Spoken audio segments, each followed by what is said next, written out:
Se eu tiver uma amiga minha que fala assim, Pavinato, a minha filha quer fazer jornalismo, eu falo, não, pede para ela traficar, dá mais dinheiro e é mais seguro.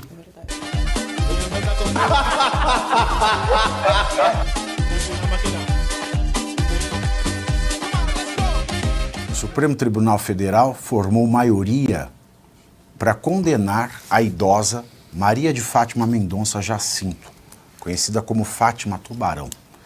A prisão pela participação nos atos foi pela participação nos atos do 8 de janeiro. Ela tem 17 anos de idade e está presa desde janeiro do ano passado. Fátima ficou conhecida depois de aparecer em um vídeo fazendo ameaças ao ministro Alexandre de Moraes. Aspas, vamos para a guerra, vamos pegar o Xandão agora, fecho aspas. A pena ainda não foi definida, mas Moraes, relator do caso, veja, relator do caso, né, não é nem um pouco suspeito, né, ele não tinha legitimidade jurídica, legitimidade nenhuma para julgar esse caso, mas ele foi relator do caso e ele pediu 17 anos de prisão por abolição violenta do Estado Democrático de Direito. Golpe de Estado, dano qualificado, deterioração do patrimônio tombado e associação criminosa armada. Tá aí, olha. Alexandre de Moraes, suspeito, não poderia julgar sequer esse caso. Né? Vamos derrubar o Alexandre de Moraes. Ele se sentiu ameaçado por ela, Gisiane. Não, sim, ele ainda coloca ele se sentiu ameaçado por ela. Ainda coloca ela como associação criminosa armada. Ela tinha batom na bolsa. A Débora está com essa mesma acusação. A Kátia, que nós falamos aqui ontem, que ela está com câncer. Ela tem 44 anos, está com câncer, sem acesso ao tratamento, porque está com uma tornozeleira eletrônica, não consegue, né, tem essa dificuldade. Mesma coisa, associação só para criminosa. Deixar claro, né, ela estava com o início no câncer na tireoide. Para tirar a tornozeleira, para fazer o procedimento, que é radioterapia, por exemplo, não dá para ter o equipamento eletrônico. E por conta dela não ter dinheiro, está desempregada, obviamente, como é que ela vai sair, trabalhar, etc. Fica difícil. E sem emprego, não tinha dinheiro para fazer a retirada e a recolocagem, né, toda vez que ela precisava fazer o tratamento, o câncer metastasiou e agora ela está aí com essa triste notícia. Exatamente. Então, assim, nós estávamos falando na notícia passada, né, sobre a inexistência de um crime do Felipe Martins e como ele estava sequestrado pelo Estado e como ele continua sequestrado. Porque se uma pessoa não tem direito à rede social, que é a praça pública de opinião pública, se a pessoa não pode sair da casa dela, se a pessoa que já tem ali, né, a legítima defesa, acesso à legítima defesa dela, não pode mais ter, se a pessoa não pode sair do país dela, ou seja, se a pessoa não pode viver, ela pode só ficar lá enfornada na casa dela, se ela vir a adoecer, ela não pode recorrer a tratamento, como a gente já está vendo, se acontecer qualquer coisa com ela, não pode, ela tem que ficar encarcerada dentro da casa dela, porque supostamente houve o suposto golpe, tudo no suposto, tudo é suposto. O mesmo para Fátima, assim, é uma vergonha para Alexandre de Moraes isso. A gente está falando de uma senhora de 67 anos, que estava ali enrolada na bandeira e falou, vamos lá, vamos pra guerra, como se ela sabe que ela não tem condição alguma de ir pra guerra, ela e todo mundo sabe, inclusive o próprio Alexandre de Moraes. E aí este homem se sente assim tão ameaçado, esta mulher, uma senhora de 67 anos, que ameaçou as instituições democráticas deste país. Isso é uma piada de mau gosto, isso é uma vergonha para o próprio Alexandre de Moraes, até para ele é uma vergonha manter uma senhora de 67 anos com uma pena alta, tá? No Brasil, 17 anos é uma pena alta. No Brasil é difícil bandido de verdade pegar uma pena nessas condições, mas uma senhora de 67 anos pega, é perseguição política. Qual é o erro vital que a Fátima Tubarão cometeu? Não é lulista, não é esquerdista, não é nada disso. É só esse que é o erro dela. O erro dela é reivindicar o direito legítimo à liberdade de pensamento. Quando a gente fala de censura, a gente está falando que pessoas são impedidas de pensar. Então, o erro da dona Fátima é querer pensar. O erro da dona Fátima é querer discordar de determinadas ideias dentro do campo da ciência política. Eles sim negam a ciência, porque a premissa da ciência é o questionamento. Eles sim negam a ciência. Se eu tenho uma ciência política que eu não posso questioná-la, logo eu não tenho ciência. Eu tenho uma tirania de uma ciência política. Inexiste a ciência. Eles sim negam a ciência e negam o direito. Só para fechar, o livro do Machado de Assis, Quincas Borba, tem um político, em determinado momento esse político fala: mergulhemos no Jordão da Constituição. Ele quer dizer que você precisa lavar a Constituição e purificá-la. É isso que a gente precisa fazer no Brasil. E que o próprio abusador de poder dá um tapa na própria cara quando ele abusa o poder. Então é isso que o Alexandre de Moraes todo dia faz com ele mesmo. Mas eu vou um pouco mais além, porque tudo isso que você mencionou aqui, todos esses crimes, porque é um crime você manter uma pessoa presa e ela morrer, como aconteceu com o Clezão, é um crime você não permitir... E a PGR acha que não é, a PGR acha que é legalize. Então eu vou dizer uma imoralidade, né? Para não dizer um crime, porque se quem deveria estar zelando da Constituição não interpreta a Constituição de maneira objetiva, então eu posso dizer que talvez seja uma inconstitucionalidade, eu já nem sei mais o que eu posso dizer aqui. E também estou consternado com toda essa notícia. Se o meu raciocínio não conseguir ser completo, eu já peço desculpa antecipadamente por isso, porque com essa notícia dessa tragédia me deixou bem para baixo. Só para te falar, o Tarcísio de Freitas teria afirmado que não há sobreviventes, apesar do Corpo de Bombeiros não ratificar, e o governador Ratinho Júnior também diz que aparentemente não há sobreviventes. E um gabinete de crise será instalado em Vinhedo ainda nessa tarde. Muito triste, e meus pêsames a todos os familiares de quem está passando por isso. Eu não consigo nem imaginar estar envolvido diretamente numa situação dessa. Então, eu realmente desejo os melhores sentimentos de conforto. Talvez não sei nem o que falar nessa situação. Mas, voltando ao assunto, essas vítimas, ela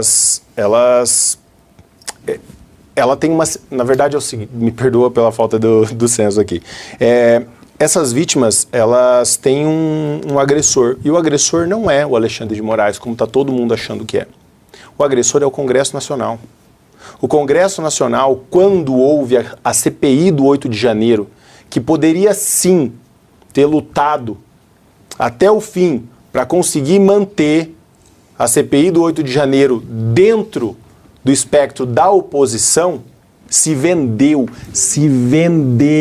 dinheirinho no bolso dos congressistas. E aí, quando foi requisitado as imagens... Dinheirinho no bolso, só para deixar claro, para não ter consequência jurídica, dinheirinho no bolso é dinheiro de emenda parlamentar. Perfeito, tá? Exato. Para deixar claro que isso foi o que aconteceu. Liberação de milhões e milhões de emendas parlamentares antes da efetivação desta comissão parlamentar de inquérito. Então, ali nós tivemos o bolso recheado dos parlamentares, né, e aquela movimentação toda na composição, que antes, vamos relembrar, o governo não queria esta comissão instalada, o governo lutou para que ela não fosse instalada. E depois, quando ele viu que não havia mais como, o que ele fez? Liberou milhões de emendas no bolso dos congressistas, para que eles então se movimentassem de uma maneira que favorecesse o governo. E como favoreceu? Porque eu pergunto, cadê as imagens do Ministério da Justiça, que até hoje nunca foram disponibilizadas? E olha que semelhança, né? Cadê as imagens do 8 de janeiro? Cadê as atas da Venezuela? Que coisa louca! Que coisa louca! Esse argumento de democracia é uma palhaçada. Essas pessoas são vítimas dos burros que cedem a esse discurso falso, de discurso de amor, enquanto na verdade prega atos antidemocráticos, prega ditadura. Esses são os verdadeiros atos antidemocráticos cometidos no nosso país a respeito do 8 de janeiro. É a não liberação da imagem, é a manipulação de uma comissão que estaria ali para investigar a verdade, e nada disso foi feito.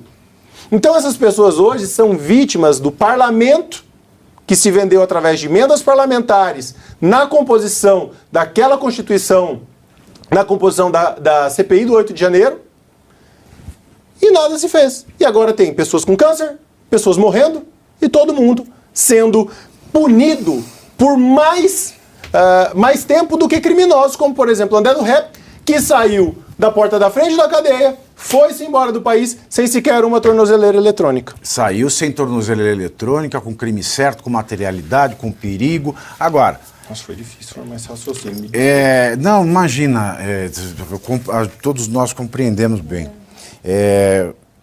Esse país hoje, por exemplo, se eu tiver uma amiga minha que fala assim, Pavinato, a minha filha quer fazer jornalismo, eu falo, não, pede para ela traficar, dá mais dinheiro e é mais seguro. Exatamente. Pavinato, nesse caso da dona Fátima, mais uma refém, eu uso a palavra refém com a maior tranquilidade, juridicamente, porque como esses processos eles não transcorrem à luz do devido processo legal, ampla defesa, garantias constitucionais, nada disso, eles são verdadeiros sequestros mesmo, convenhamos. Então essa senhora, coitada, observe, 17 anos de prisão, ainda que ela tivesse sido filmada depredando, observe aqui, é uma questão numérica, é matemática básica. A pena máxima para o crime de dano qualificado, que é o dano ao patrimônio público, é de 3 anos. Essa senhora é condenada a 17. Na idade dela, é praticamente uma pena perpétua, que, aliás, é vedada pela nossa Constituição por ser uma pena cruel, mais uma inconstitucionalidade. Nesse caso da dona Fátima, eu queria muito chamar a atenção de você, espectador, para um outro ministro que aparece um pouquinho menos que o Alexandre de Moraes, mas nem por isso é menos arbitrário, é menos dado a esses malfeitos. Ministro Flávio Dino, assim como Alexandre de Moraes, deveria ter sido impedido de julgar o caso, já que o grande crime, né, o crime perigosíssimo de dona Fátima, teria sido uma pobre senhora desarmada, teria sido ameaçar Alexandre de Moraes. Lembremos que durante o 8/1 e nos dias posteriores... Será que o Flávio Dino aderiu ao regime? Pois, olha, esse parece ter aderido. Não à toa, depois dos eventos do 8/1, Lula telefonou para quem? E isso foi dito pelo próprio Alexandre de Moraes, num documentário de autoria lá daquela emissora maravilhosa, que é praticamente a linha auxiliar de comunicação do atual governo, do Planalto. Isso foi contado por Alexandre de Moraes. Lula usou o Flávio Dino, que na época era seu ministro da Justiça, para telefonar a Alexandre de Moraes e perguntar o que deveria ser feito. Exatamente. O que deveria ser feito juridicamente, ou seja, Dino estava ali numa figura próxima à figura processual que não existe, porque não existe processo legal nesse caso e no país como um todo, ele estaria como equiparado a um autor.